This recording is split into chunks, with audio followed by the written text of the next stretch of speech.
Unlock the full potential of your Twilio account by ensuring your phone numbers are verified, preventing unauthorized use and boosting delivery rates. First, navigate to your Twilio console by launching your web browser and entering console.twilio.com. Once logged in, locate the navigation menu on the left-hand side, click on the Phone Numbers option. On the Phone Numbers page, look for the Verified Caller IDs tab and select it. Here you'll see a list of your currently verified numbers, or an empty list if none are verified yet. To add a new number, click the Add a Number button. A pop-up window will appear. You'll need to enter the country code and the full phone number you wish to verify.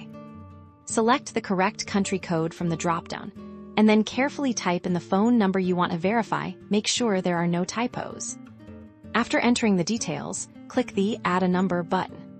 Twilio will then send a verification code via SMS to the phone number you provided. Grab your phone and check for this incoming message.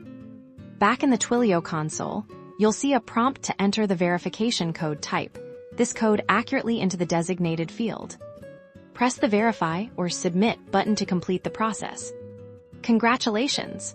Your phone number is now verified and ready to be used as a caller ID for your Twilio projects or for testing, ensuring better message delivery and preventing unauthorized usage.